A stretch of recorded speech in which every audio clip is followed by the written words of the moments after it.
Now playing movie reviews in 20 Qs. Hello, good people, and welcome to a mystery episode of the podcast Movie Reviews in 20 Qs.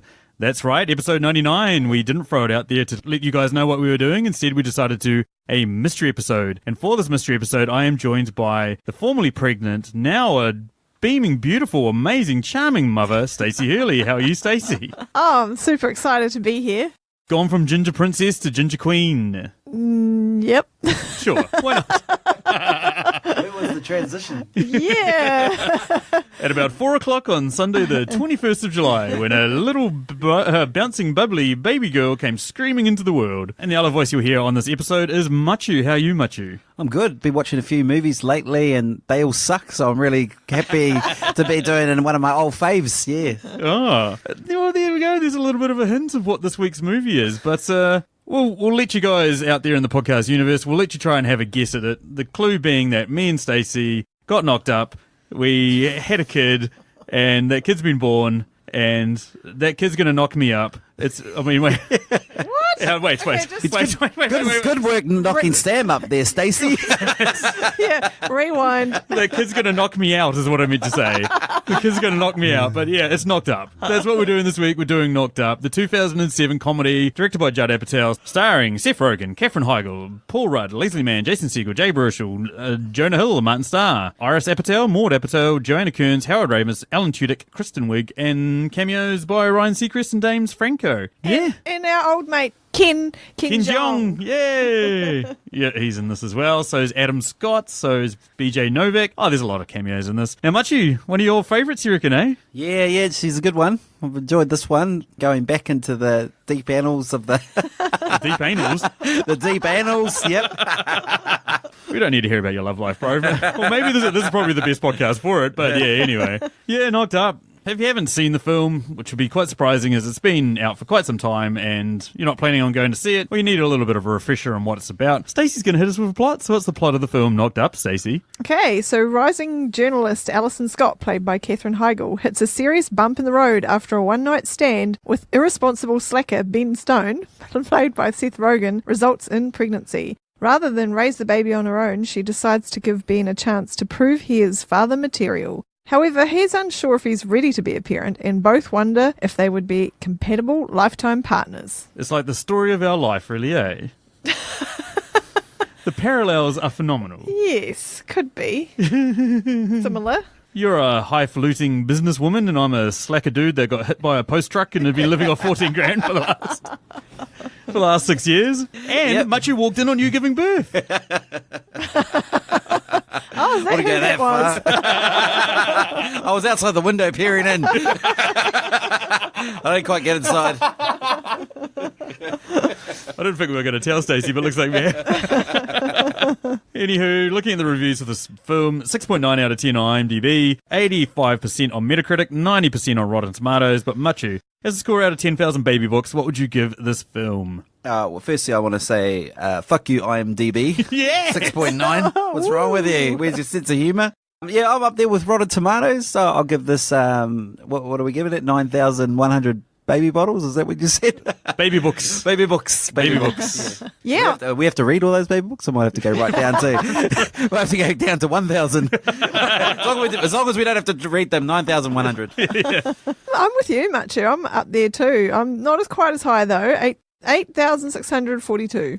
You're not quite as high. Yeah, not quite as high. You're not always high, just on the weekends and every other weeknight. Yeah.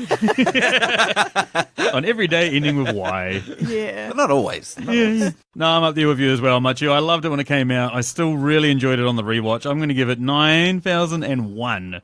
I'm just going to top it just over that 9,000 score for 9,001. So anyway, moving on to the questions. If you haven't heard this podcast before, what we do is we review a movie, this movie, by asking 20 weird and wonderful questions about it. We start with 10 that we all answer. We then move into 3 personal questions that we ask each. And then we sometimes finish on a listed question, but we've got something a little bit different at the end of this episode. We'll get a bit more into that at the end. So instead, for question 20, we are going to end on one of our Patreon questions, which has been submitted to us by our lovely Patreons. Now, Stacey, why don't you lead us off with what is question number 1? Okay, question 1 is a compliment sandwich. Name one good thing, one bad thing, and one good thing about this movie. I'll start the performances. I really enjoyed the performances of not only the 2 lead actors, but also the supporting cast. I'm not a big Katherine Heigl fan, but this is the one film of hers I really, really enjoy. Bad thing, a little bit too long. There's a couple of unnecessary scenes. You're getting 2 hours 9, which is a long time to stay laughing at something, but, you know, it has enough of that drama and well thought out story to get you along there. Still just a little bit too long. And then final good thing, I like how brutally honest it is about parenthood. It doesn't shy away from, you know, like discussing the things that all fathers, and I think I'm speaking for me and Machu here, are thinking as well. Like the one scene where he's panicking and saying, you know, if the DeLorean showed up, would you not go back in time and be like, nah, bro, don't do it. Don't fucking do it. Like we all have those fears, and I like how it makes it really relatable that even like, you know, these wildly different people living in Los Angeles that are completely different to New Zealand and our culture still have, you know, very similar thoughts and beliefs on fatherhood and more parenthood in general. So, yeah. What about you, Machu? Well, I'm glad you brought up the DeLorean. I actually saw a DeLorean on the way here, and it's a sign, bro. Yeah, maybe you're hyped up for this. And I disagree with what you're saying about how it's too long. I think it's a complete story. It goes into all those awkward moments that everyone thinks about. You know, it just feels like the real story. You know how people tell you, this is how we met. We had this great date, and then we got together. No, you were drunk one night, you end up fucking, you made a little mistake. And since then, it's been super awkward getting to know each other because you realise the other one's a fuckwit, the other one's a bitch. And I just love that. And then they get together at the end, you know, they sort of work their way through their differences. What I didn't buy was the chemistry between Seth Rogen and Katherine Heigl. I just thought it was a bit, you know, in what world? Oh, bro. Not in the real world. Yeah. Maybe Westworld? I don't know. Well, a made-up world where anything can happen, but not in the real world. Lastly, what I liked about this movie was the long list of friends that they just roll out into the movie. Is this what it's about, Hollywood now? Like, it's about how many mates have you got and how many of them can you fit in the movie? And that's what Avengers has turned into, eh? Like, pretty much, yeah. Look at all my mates. Yeah, absolutely. My first good thing about this movie is Seth Rogen. He's so good in this. His character is really heartfelt, and you can tell underneath all that goofiness he's a really good guy. So I thought that was really effective. The part of the story that I didn't get is that Alison has no friends. Like, this is all about the boy group, like the boy group. Alison is only friends with her sister and her husband. That's so true, though. That's the girls just default. As soon as they get hooked up with a boy, they just default to their one significant family member that they connect with, whether it be their sister, their mum, their dad, and that's it. It's after that. Yeah. It was funny because, like, the only two other Alison friends that we see are these 2 girls in the movie that see her and they're like, oh, you're pregnant. Oh, wow. And then they meet fucking Seth Rogen and they're like, oh, who's this guy? Sort of thing, eh? Yeah, and they instantly disown her outside the baby shop, basically. They're like, oh, we can't be friends with you if you're with him. And then conversely, Seth Rogen's just picking up mates left, right, and centre. Meets a dude like once or twice and then they're off to Vegas together to do mushrooms. What? Exactly. How is that possible? And my final good thing is this movie is genuinely funny and it's a well thought out, well written story, which is rare in a comedy movie. Interesting. Okay, I'll smash this over to question number 2, which is what's something from this film that you noticed that you don't think other people might have immediately noticed? We're going back into time now, looking at a film from 2007. And this was the first film that really a number of these stars were rolled out onto the big screen. And I think what no one else noticed is this is basically the NFL drafting of movies. So this is their audition, and then they get picked up. So I think first draft was Jonah Hill. Yeah. Big pick, man. And then maybe double Oscar nominee, man. Jason Segel was the next. Seagull. What's his name? Seagull. Was he next off the list in How I Met Your Mother? Does he get the draft number 2? Pretty much, yeah. We'd seen Paul Rudd before, so he's not really in the NFL draft there. But it was just an interesting way that these guys get all layered into one movie and then see where their careers ended up. And I thought that's something that probably everyone noticed. But Who do you reckon's been the biggest winner out of everyone that's come out of this movie? Like Jonah Hill's been nominated for 2 Oscars. Jonah Hill, definitely. Yeah, that's a good point, Machu. This is a turning point, this movie. Yeah. Maybe people know this, maybe they don't, but the 2 kids in the movie, Charlotte and Sadie, are played by Judd Apatow and Leslie Mann's real-life kids. Yeah, so Leslie Mann is the mother to her own kids in this film. Yes. Yeah, I of course noticed that, but other people might not have. That's of a good one. course. Yeah. So one thing I noticed that I don't think other people might have immediately noticed was that a lot of jokes are made about how, while they're having sex or whatever, she's like, just do it, and he leaves the condom off or whatever, right? The next day, and even after that, when he's having conversation with his mates and shit, he's like, I don't even remember having sex. Like, he even asked her, did we have sex? But later on, he specifically remembers and explains to the baby, he's like, your mum just said to me, just do it. And I thought she meant just have sex with me. And you know what I mean? So I was like, that's a bit of a movie mistake. We've also got to make mention that there's a new Kiwi song in this. Yes. For those American listeners, Savage is one of our great exports, and he has the song "Swing" when they're getting on the booze and getting to know each other in the bar. Now let me hear your hips. Oh, now let me see your hips swing. Like that song, eh? He's doing the dice too much. I think that's all he's really got. Yeah, that's a Kiwi song. That was pretty cool. Okay, what's question number 3 there, Machu? So what deep philosophical debate arose in you during this film? Well, at the nightclub, Debbie, Alison's sister, is really she really wants a night out. She wants to forget that she's married and just go crazy. Do you think that Debbie would go for Jason if she was single? Oh, absolutely.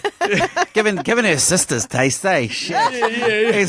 Jason's a step up from old Ben. Yeah, he's a foot taller, and I don't know what he does for a job, but he's probably something better than being hit by a fucking postal truck. And he doesn't speak like he's got a trash can in his mouth as well, eh? Yeah. He's actually got a bit of wit, a good banter too. Very strong and confident too. Yeah, not really. Yeah. Wow, a bit of bromance here for the old Jace man. Oh yeah, absolutely. Yeah, I reckon you could see it in her eyes. There was a bit of a tickle. What about you, Sam? My deep philosophical debate. Well, there's 2. There's the one that centers on this film is which relationship is probably the most doomed, and whether that is Ben and Alison or Pete and Debbie, which is Paul Rudd and Leslie Mann. Because both of those relationships seem absolutely destined to fail. And I was thinking which one of them will got a divorce first, but because they're sisters and they like doing stuff with each other, maybe they get divorced at the same time. And then old Ben and Pete get together, have a bit of bromance. Yeah. yeah. Why don't you 2 go jump in the time machine and go fuck yourself? This is my time machine while he stares back at him drinking his... Where we're going, we won't need roads. The other one I had was we were talking about how Seth Rogen and Katherine Heigl is completely unbelievable. And me and Stacey went and saw Long Shot this year, really enjoyed that film, in which Seth Rogen hooks up with Charlize Theron. It's like, which one's the most unbelievable? Charlize or Katherine Heigl? They made an even more ridiculous scenario there, eh? Not only is it Charlize, but she's about to be the president. Yeah. Oh, so you've just gone from e-news reporters who are notorious for being sexy as to actually the most powerful woman in the world, who's also probably sexier than most of those e-news presenters. Yeah. Exactly.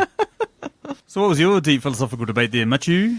Seth Rogen and Paul Rudd discuss what it would like going back in time and not having kids. And this is about to take a turn, isn't it? And it made me think, I wonder what my life would be without me, because I've only just recently been a father, but, 3 years. Yeah, 3 years. But I wonder what my life would be like. Would I be hanging out with my mates, trying to create a website, watching my favourite celebrities get naked each day, playing ping pong and getting high by the disgusting green pool. Probably. The thing we have to remember here is that these guys are in their early 20s, right? Yes, they look a lot older, but I mean, was your life too different when you were in your early 20s? Yes. No comment. Actually, once when I was 16, one of my mentors said to me, "You don't even want to have a girlfriend till you're 30." Holy Holy shit. That got you Whoa. something. You can have girls, but not girlfriends, all right? Oh, okay. All right. Thanks, Dad. Awesome. Okay, what's question number 4 there, Stace? Oh, question number 4 is one of our Patreon questions. These questions come courtesy of our wonderful Patreons who give us $5 a month to have their questions in our top 10. This one is courtesy of Dave Baker, who has his own Patreon. Patreon.com/your favorite. On it, he posts a cornucopia of creative content, range from pro samples, curated YouTube recommendations, YouTube video essays, and written essays on Medium. So yeah, all go check it out. The link is in the show notes below. But what would he like to know there, Stacey? He would like to know, which 2 characters would you want at a house party? Well, I would definitely want Katherine Heigl there. I mean, Really? Yeah, absolutely. Really? We see what she's like when she gets had a few to drink. Jesus. Yeah. So she's got to make someone have a lucky night. Doesn't matter what kind of party you have. If you're sitting there talking to the hottest chick at the party, you have had the best night of your life. So True. And she does seem to tolerate losers as well. He might be pretty good for us. yeah, anybody is and Jonah Hill. I mean, we always want to have a laugh, and also I just feel like he didn't compete with Seth when he was going after Katherine Heigl, so he had an early night. And yeah, if I was talking to her, I wouldn't want a really witty, charming, short, fat man destroy my chances of this Hot Wheel. Oh, just like I used to. Could easily be done. Just like I used to.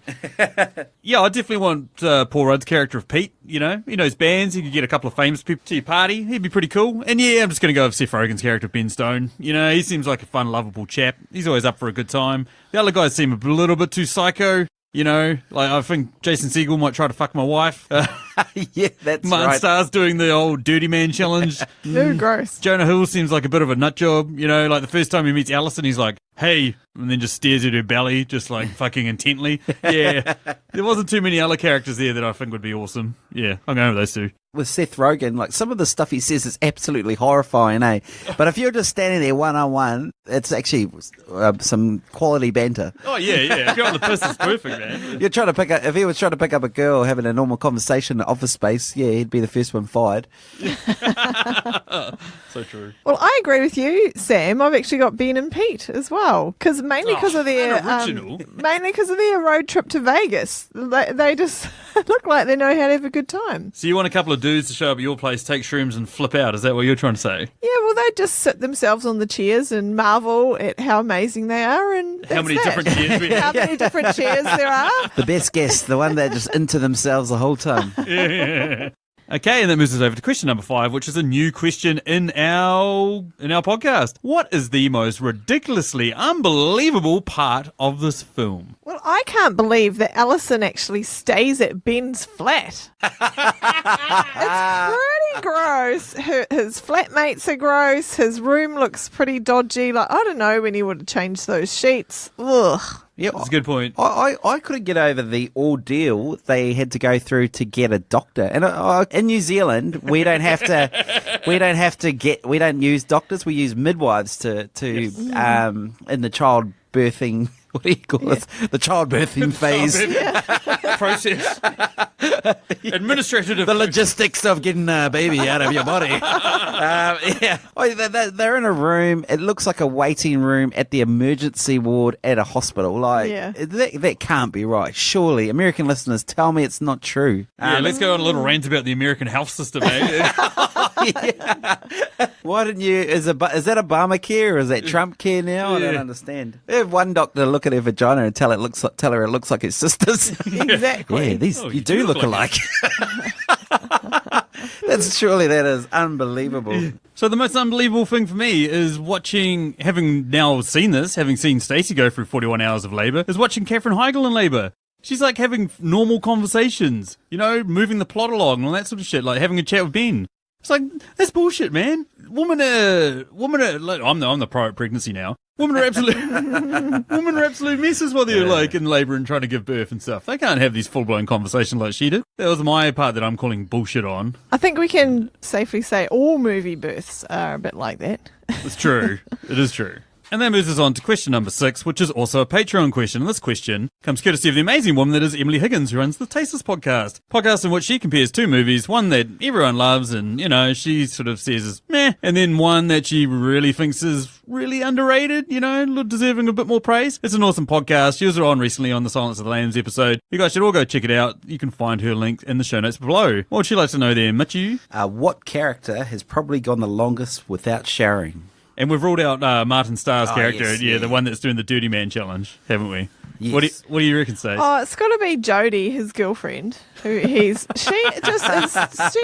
high. She doesn't even know what's going on. That's a good one. It's hard not to pick one of the dudes, but I am going to go with the youngest kid. What? Youngest one, the Apatow kids, which is Charlotte or Sadie, one of them. Kids, they only shower like once a week. What? Yeah, kids don't shower Have you very seen much. their house? Have you seen how Yeah. well maintained their houses? Yeah. Their kids will be well maintained as well. My kids have a bath every day. I reckon they've got a twice drunk mum, day. though. I don't reckon she's, really taking that good of care of She them. goes out to town and then drives herself home. Yeah, exactly. That's not a mother that's bathing her children, bro. Yeah, I went with the dudes. I didn't go with one of them. I went with all of them. If they I couldn't separate them. I mean, if they showered every day, they wouldn't all get pink eye. True. They would have gone to sleep on their bed and then woken up and had a shower and washed it off. Poo particles got in their eyes. Yeah, and I can just see them jumping in that gross green pool and going, "Oh yeah, that's freshened up there." That kind of counts as a shower. Yeah. Yeah. Okay, question number 7. How would you incorporate Nicolas Cage into this movie? I was waiting for you to try and work out why I got you to ask the questions first, because I looked down and Yes. saw what order it was in. You scammed me again. Scammed you again. In this movie, we have BJ Novak, Ken Jeong, a couple of other random actors sort of pop up as these random sort of doctor roles where they're trying to find a doctor to, give birth to their child with. And I would have loved Nicolas Cage as some weird, bizarre doctor that they're like, no fucking way we're using him. No fucking way. Why wouldn't he have been the choice? What? Look, I've seen his surgery skills. I've seen him take a face off. I don't think he's fucking the sort of man that you want delivering your kids, man. Right. Yeah, I had Martin Starr's character because I just want to see him grow a dirty beard, grow his hair long, and just the whole cast take the piss out of him for an entire movie. That would be awesome. Oh, well, I'm going to give him the role of the head of the Fantasy Baseball League club. Oh, really? Yeah, I think he'd do a good job at telling old Debbie to get the hell out of there. It's funny because you've got quite a few fantasies about Nicolas Cage, didn't you? Yeah, all involving him not being in movies I'm watching. What would he say Well played. to get her out of there? You've got 1, 2, 3 seconds to get out of here. Yeah, something like that. Question number 8. Which character from this film would you get to represent your posse in a rap battle? I've got Debbie. Really? She's got some sass, eh? She's got some Yeah, sass. you'd be trying to throw down with her in a rap battle, and she'd gone, yeah, remember that time I walked in when you were masturbating? Oh, that's good. Oh, she's got those deep burns. That's good. Stop treating my children like they're a dog. I'm going with Jay, just because he seems the least high out of all the guys, and like he might actually be able to get some words out. Interesting. I am going to go with Craig Robinson's character, the doorman. Ooh. Yeah. Yes, yeah. He is harsh, man. He puts her in her fucking place. Oh, It was- yeah. That's the one person that Debbie gets shut down by as well. Yeah. I would love to tap that ass, but look at you, you're old as shit. She's pregnant. We can have some old as shit bitches and pregnant bitches running around this place. Okay, question number 9. What quote from this film would be the worst to hear straight after sex? Well, you've already mentioned it earlier in this podcast, but when the gynecologist looks at her vagina and goes, "Wow, you do look like your sister," it's not something you want to hear. That's a good one. I like the bit at the end where they picked the doctor who never goes on holidays, and then they find out that he has gone on a holiday when Alison's giving birth. Yeah. And he rings up and he's like, having a bit of a mouth off. And I'm just going to paraphrase the last bit of it. And you know what I'm going to have to do now? I'm going to have to kill you. I'm going to pop a cap in your ass. You're dead. You're Tupac. You're a fucking biggie, you piece of shit. I hope you fucking die. I drop the chair and kill that fucking kid. I hope your plane crashes. Peace, fucker. Whoa. Do not want to hear that after sex. Yeah, I just had, during the moment where they're having that big fight near the end of the film, when Katherine Heigl says to Ben, why don't you go fuck your fucking bong? That would be real weird, eh? Like, just straight after sex. Why don't you go fuck your fucking bong? What? Oh, maybe in half an hour or so. Yeah. Give a man a chance to recharge. Reload. Question number 10. What scene would have benefited from someone getting hit in the balls? Making a triumphant return. I would have liked if during the birthing scene, if Seth Rogen had made some joke or something, and then she was like, "You've got no idea how bad this feels." And he's like, "Yeah, come on, it can't be that bad," or something. And then someone just, or even one of his friends, like Jay came in, or one of them is just like, "Can't be feel that bad." And then someone just smokes the other dude in the nuts and goes, "That's what it feels like, bro. That's what it feels like." Yeah, and just continues to do that for hours and hours on end. Not just once. Yeah. 41 hours of getting punched in the balls. You're trying to turn fucking Knocked Up into a bloody Hostel or something, Stacey. That's a fucking horror movie. No, I was just trying to be accurate. Yeah, I had when Paul Rudd tells the boys about the website Mr. Skin, Oh, yeah. and then if he said that, one of them just walked up to him and punched him straight in the nuts. You've ruined our dreams, bro. You've crushed them. Well, I think it's got to be the post-earthquake Ben. So when they're out on the street, or, you know, when she finally catches up to him after he's run out of the house without her, with his bong. Oh, and she almost gets impaled by a fucking katana or knife or sword or whatever. Yeah. So he needs a kick in the balls then. Speaking of that, it's now onto my 3 questions. And my first question is, what would be the first thing that you would save in an earthquake before your significant other? And I must mention, there was a earthquake down in Christchurch. A number of my friends live down here. I think, were you down there at the same time, Stacey? Yep. And my friends, apparently, all of them, ran into this the lounge to try and save their TVs before they tried to save their girlfriends. Oh, good luck. So I just thought I'd ask you guys, what would be the first thing that you would save in an earthquake before your significant other, which is actually each other? Good Well, point. now you've got a more significant other, actually, so Yeah. you've kind of both knocked down the list. So. Yeah. I was thinking about it, and I was like, I've got a couple of X-Men comics that are signed by Stan Lee, so it'd probably be that. I've also got a bike, a computer, all the podcasting gear. I've got this Rolling Stones drumstick. I've got a TV, got an Xbox. What else? Washing machine, couch, How are you going to carry all this shit, Sam? king-size bed. And where are you taking it? Also, how valuable are those? Are you still trying to sell those Stan Lee signed comics? Yes. There'll be a link to... They're about as valuable as the nobody that's trying to buy them at the moment. Exactly, yeah. Fuck, they saw me coming, man. It's not even like Stan Lee. It's some guy named Stanley. Yeah, well, I've actually been in an earthquake, and the things that you need to save are things that are breakable and that you can't go back for, or that would be difficult to go back for once they've already broken. But otherwise, everything else you can get back later. So Ben was kind of right in rescuing his bong, because that would just smash. Like, that's made of glass. And everything made of else, glass too. You Everything trying to- else that fell down in his room, that's fine. He just goes back and picks it up later. True. So he can get a punch in the balls, but he was still right. Well, yeah, but still. Fair enough. And here's a good life hack as well. Like the first thing that ran out, I asked the guys about what the first thing that ran out during the Christchurch earthquakes, whether it was water, and they said no, it was alcohol. Yeah. So if you're in an earthquake, make sure you save your alcohol. Oh, yeah, the booze. Yeah, true. Yep. So that's going to be first to smash, unfortunately, though. Not if you get there before you get there first, significant other second. Well, that's a good Well, case significant other's about 12 on my list by the look of it. It's just making a good case for buying canned alcohol. Yeah. Okay, during the movie, the boys all come up with an idea to start a website called Flesh of the Stars, where they basically point out parts of celebrities' movies where they get naked. So what is the stupidest business idea or other stupid ideas that you've come up with your friends? Oh, there's been a few. This one I didn't come up with my friends, but it's one that I came up with on my own.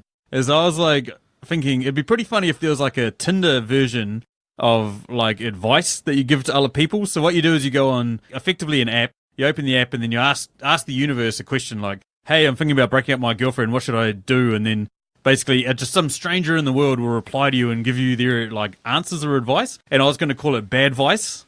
because it's bad advice sort of thing. And I was like, shit, maybe there's some ground, like maybe that'll make some money. And then I was like, I don't know anything about app development. I don't know anything of that shit. Fuck that. It's just stupid. Stacey would probably say me and my idea of selling Stan Lee comics as well is pretty. Yeah, as a business idea. Another business. But they're real cheap in America, real expensive in New Zealand. I've done the research for like a year, babe. Okay, well, we'll see. We'll see when they sell. And before we move on to Stacey's answer for this, I've got to point out that this question is pretty close to home for you, isn't it, Mr. Bitcoin? I had worse ideas. We started a band called the Bladesmen when I was down in Canterbury at uni. One of our first songs was we need to come up with a song that resonated with all our friends, and so we our first song was having the No Pussy Blues. We've got the No Pussy Blues. And like, we were legit. We didn't get signed, but we Oh, no shit.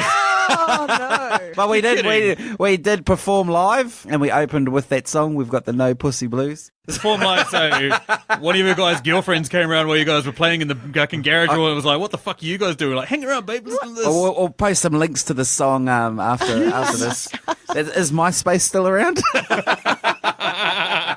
What instrument did you play? I'm a writer. I write the songs. I was a co-writer. You wrote a song called No Pussy Blues. What a revelation. Wow! Our next song was called I'm a Sex Machine. And then after that it was we even got even more confident than I'm the best at sex in the world.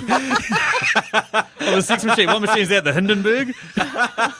I'm the best at sex in the world, and I just got out of jail because no jail could hold the man who was the best at sex in the world. Jeez, those lyrics. So man. this is like your Jay-Z, are you listening? Someone actually wrote this, and it was Machu. Machu's personal diary from university days. I can't believe we're 99 episodes in and we've only just discovered this about you. This is unreal. Okay, well, we might even end the podcast with one of your songs. Just a snippet of your song. There we go. Definitely. Okay, my answer is, so as a business idea, this podcast is a terrible business idea. We're not really making any money from it, but it's a great hobby. It's a great one. Oh, you mean Jeez, and you were hassling me about Bitcoin.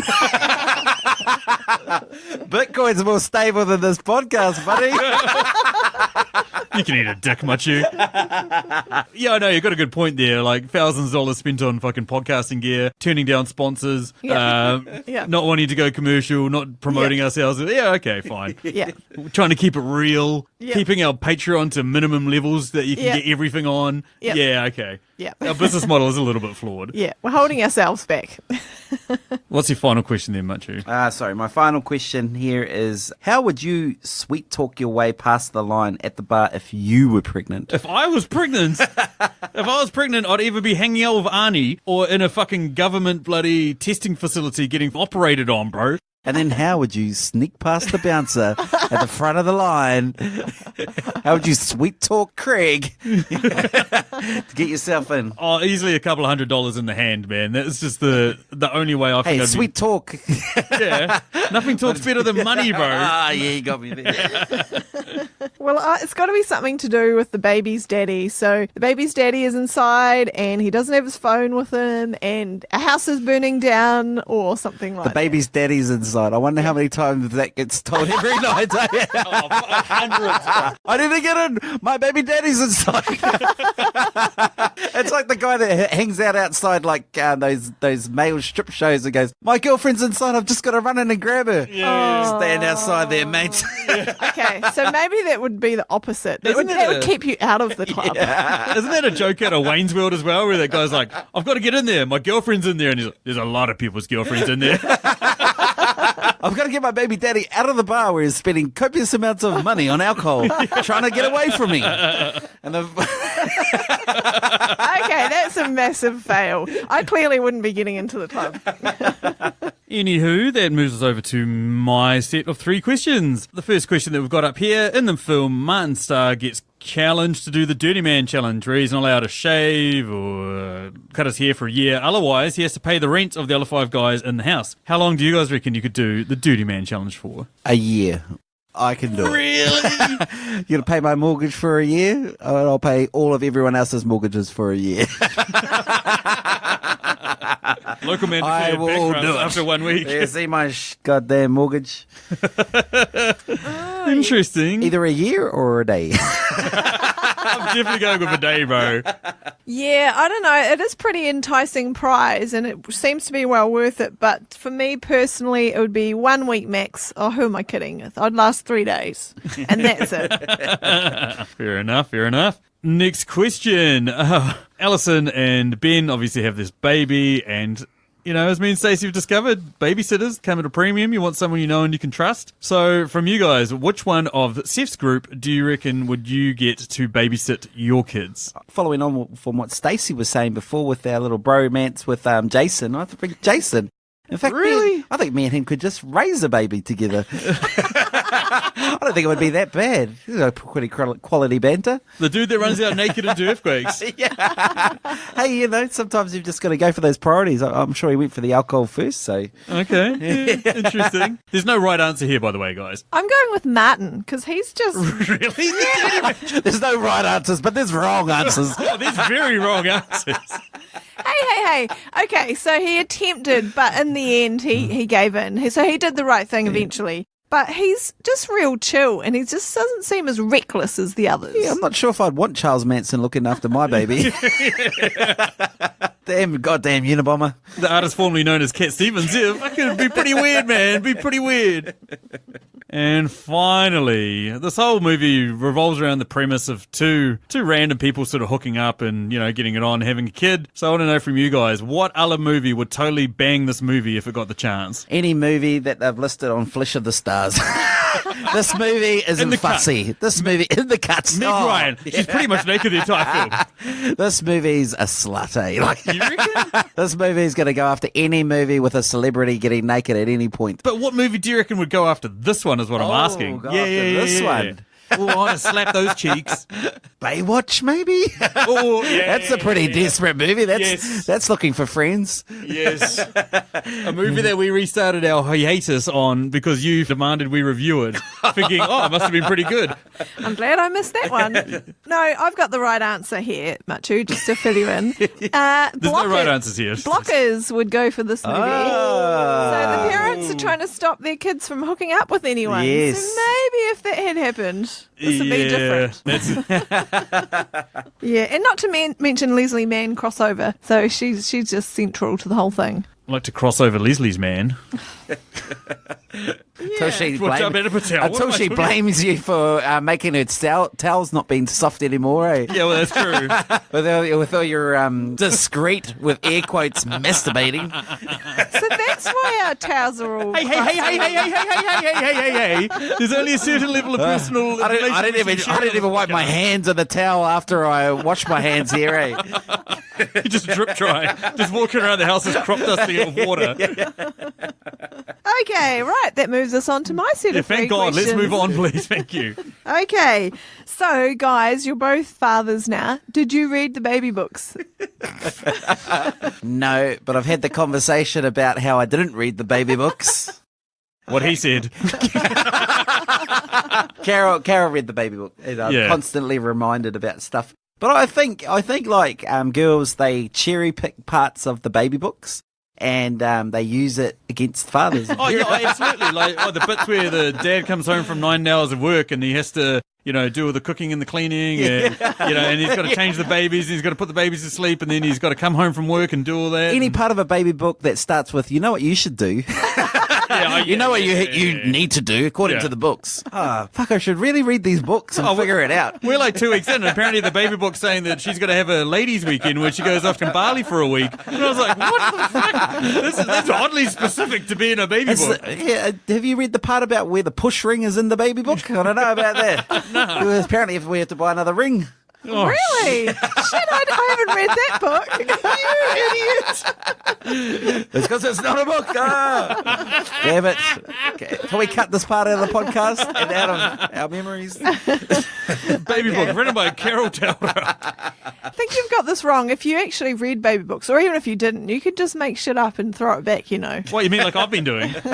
I've been found out now, but hey, I sort of read them, didn't I? I read the pertinent chapters. Like, you're exactly right, Matt. Machu, I cherry-picked a couple of pages and said, read this. She did. Not the She whole did. 1,000 pages, just 2. Yeah, it's true. It's true. Okay, so we heard how Ben is surviving on his 14k payout from the Postal Service injury he received some years ago. Yeah, like 6 years beforehand. Isn't Yeah, it? he's very economical. He's made that money go quite far. How do you think he's getting drunk in the bar? Exactly. He gets blackout drunk, according to him. That was actually one of my unbelievable parts, was like why him and all his mates who have no money whatsoever are down at the pub getting blistered. You know what I mean? Like you would, And it's if you a were fancy broke, you bar would go- too. Yeah, That's a bar you probably have to pay to get in. Yeah, Yes. exactly. And they wouldn't let a man star in a singlet or tank top, as they call it in America. Exactly. Shit like that. They wouldn't be heading down there to spend $150, $200 on booze just to, you know. Jonah Hill, afford that he shit. gets out there early, so maybe he's saving some money. Yeah, he's worked it out. He's done a typical Machu thing where it's like, oh, we're all doing rounds? Yep, sweet. And then like 3 or 4 rounds in, it's Machu's turn and, oh, I've got to go home, boys. I've got a phone call. And then you roll out of the bar and then you like go past another bar and Machu's gone to meet up with another group of friends and he's doing rounds with them. Yeah, I'm onto your game, bro. How to get drunk for free in New Zealand style. Okay, guys, so the question is, Is there a question? What are you talking about?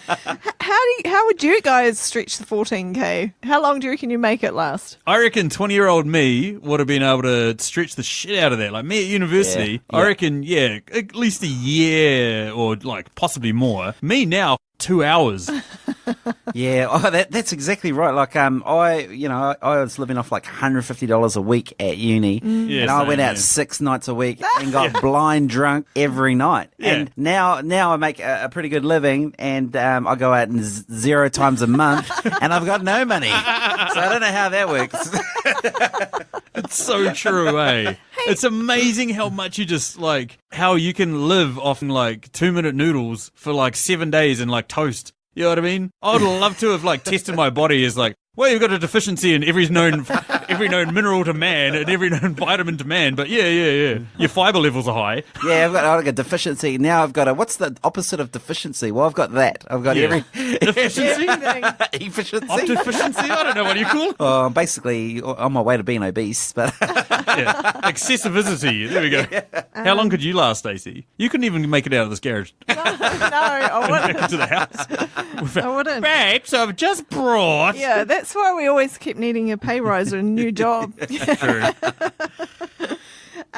Okay. So, If you'd like to join our Patreon for the low sum of $1,000 a day,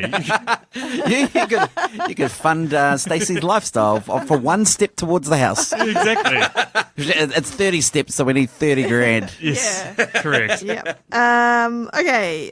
So my final question is, which character has killed somebody and not told anyone? Oh, it's easily Kristen Wiig's character of Jill. He is just evil, and I could imagine she would kill someone and then not tell someone.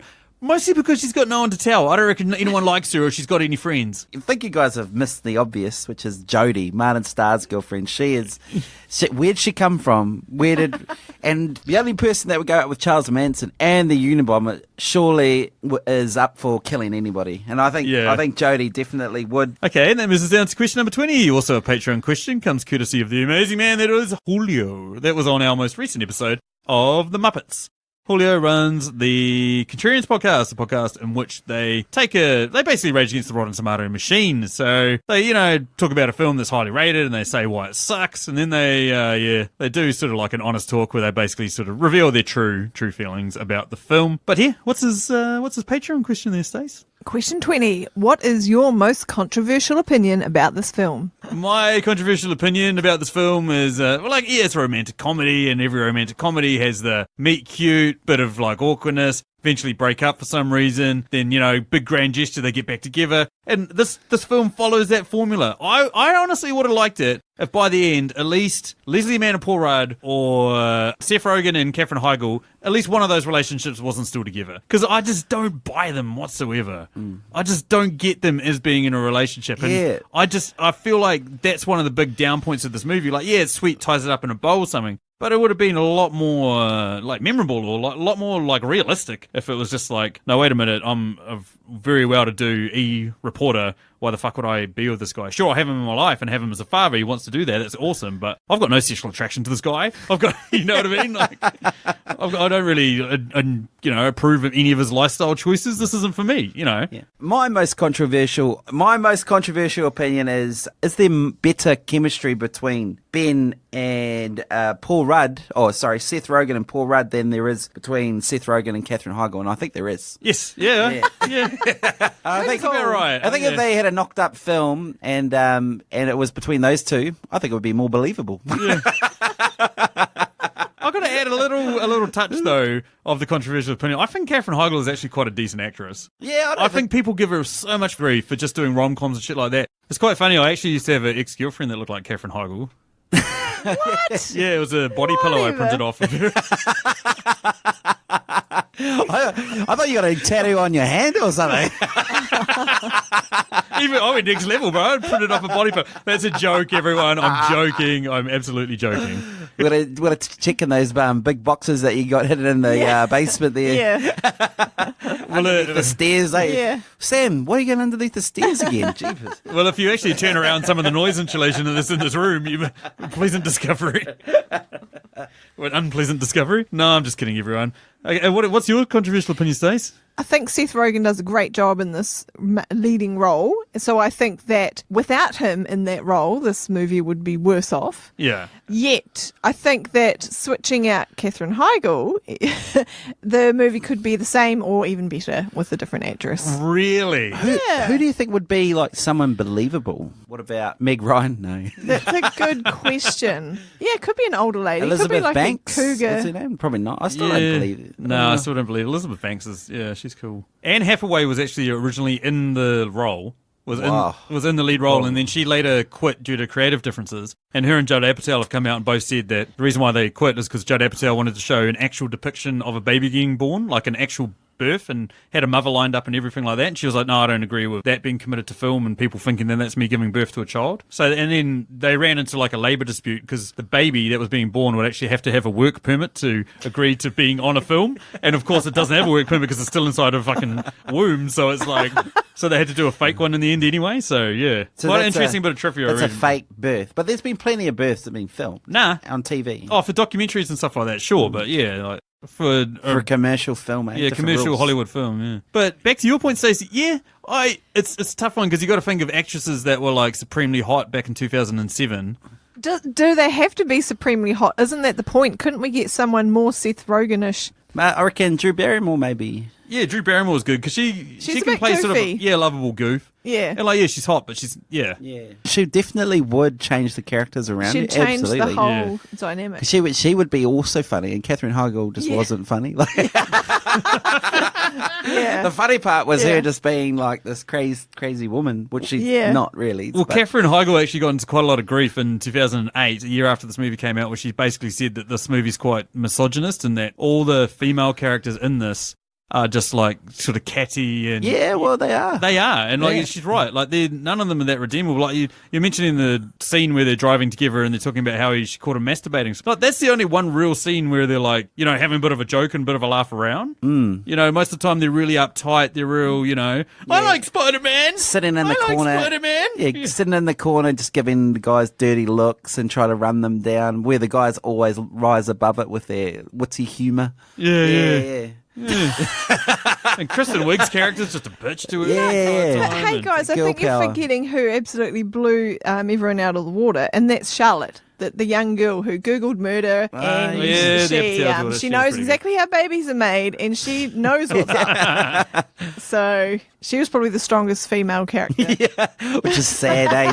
That a movie gimmick is more powerful than the main leads. So that's all of our controversial opinions, and that takes us down to the end of the podcast. Now, this is our last episode for a while because, baby life. We're going to have a little brief hiatus and make a bit of a return in a month or two once we've adjusted to that and sort of sorted out our sleeping patterns and, actually have a decent sleep. All that sort of fun and can stuff. think and function. But yeah, so Thank you, everyone that's listened. Thank you to all of our Patreons that give us this money to make this happen. What we're going to do is like a bit of a thank you. We've never really done this. We've never really looked at our iTunes reviews or pushed for them or anything like that. And as part of this, I actually went online. I put a tweet out and said, hey, we're going to do a bit of a thank you. And this is what it is. We're just thanking everyone for taking us on this route to get us to here to episode 99. And obviously we've recorded episode 100 and that's coming out next week. And it's fucking awesome.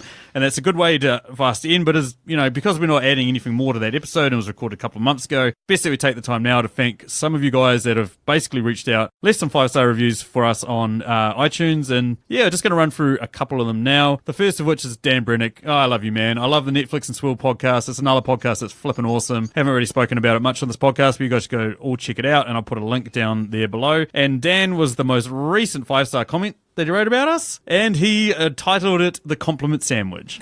Good. Great chemistry between all of the hosts, even all the guests. Oh, Machu, you got a nod. Yay. Bad. Needs to be more than once a week. Good. Fuck, they'll probably break us, Dan, but good. Yeah. Great and hilarious questions. It always leads to fun answers. Extremely unique podcast, and I love it. Thank you, Dan. Oh, thank you so much. That means a lot to us. You're the man, bro. Derelict88 wrote, Less Than 20. Movie Reviews in 20 Qs is a clever title and premise, however, it's full of depth. It flourishes in movie discussion by keeping it casual and fun, while providing interesting analysis, movie trivia, etc. It's not self-serious, but at the same time, the host injects passion into their discussions. Any cinema buff, no matter how hardcore or casual, should listen and subscribe to the show. Thanks, man. Nick and Vince, wildly entertaining. A rich, casual, fast-pacing and entertaining film podcast. Try to keep up as a rapid-fire trivia, reviews and questions are all about film. We learn something from every ep. We now subscribed. Maglio fan 123, a joy to listen to. I'll be listening to movie reviews in 20 Qs for some time, and it's so much fun. It's down the earth. Yep, we are down on the earth, and lighthearted. Doesn't take itself too seriously like some other movie review channels do. I've got my whole family hooked on the show. Awesome job, guys.